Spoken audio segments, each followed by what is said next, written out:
আসসালামু আলাইকুম।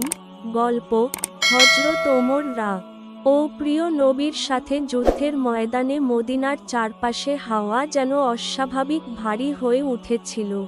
খবর এসেছে মক্কার কুরাইশরা বিশাল বাহিনী নিয়ে মুসলমানদের ওপর হামলা করতে আসছে। প্রিয় নবী হযরত মুহাম্মদ সাহাবীদের নিয়ে পরামর্শ করলেন। সবাই একসাথে আল্লাহর ওপর ভরসা রেখে যুদ্ধের ময়দানে নামার সিদ্ধান্ত নিল। সেদিন সাহাবীদের ভেতর সবচেয়ে দৃঢ় ছিলেন হযরত ওমর রা।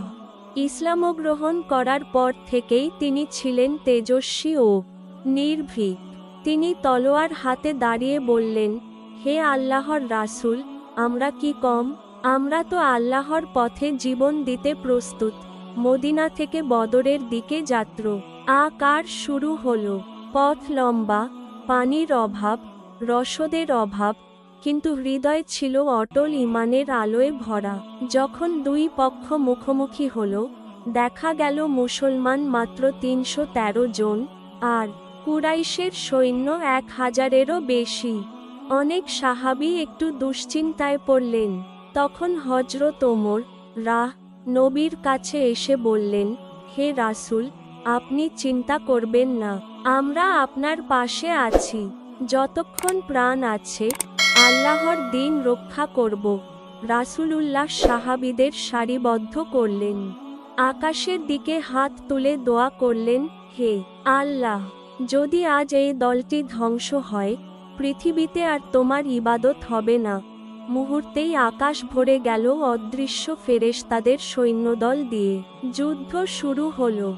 হযরত ওমর রা সেদিন সিংহের মতো লড়লেন।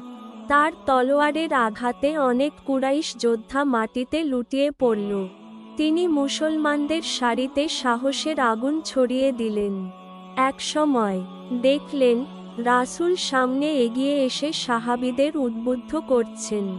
ওমর দৌড়ে গিয়ে বললেন, হে আল্লাহর নবী, আপনি পেছনে থাকুন, আমরা সামনে লড়ব। নবী হাসিমুখে বললেন, ওমর, চিন্তা করো না, আল্লাহ আমাদের সঙ্গে আছেন। যুদ্ধ শেষে মুসলমানরা বিজয়ী হল। বদরের এই বিজয় শুধু একটি যুদ্ধ জেতা নয়, বরং ইসলাম প্রতিষ্ঠার এক নতুন অধ্যায়। কিন্তু শুধু বদর নয়, উহুদের ময়দানেও ওমর রা এর সাহস ধরা পড়ে। যখন মুসলমানরা কিছুটা বিপর্যয়ে পড়ল, তখনও তিনি দাঁড়িয়েও লড়লেন। তার বুকের ভেতরে শুধু একটাই আকাঙ্ক্ষা, প্রিয় নবীর জীবন রক্ষা করা আর আল্লাহর দ্বীনকে সমুন্নত রাখা। শিক্ষণীয় কথা এই গল্প থেকে আমরা বুঝি, সত্য ও ন্যায়ের পথে ঈমানদারদের সংখ্যা কম হলেও আল্লাহর সাহায্য থাকলে বিজয় নিশ্চিত। সাহস, ত্যাগ আর আল্লাহর ওপর ভরসাই মুসলমানের সবচেয়ে বড় শক্তি। হযরত ওমর রা এর মতো দৃঢ় ঈমান আর প্রিয় নবী এর ভালোবাসা আমাদের জীবনে অনুপ্রেরণা।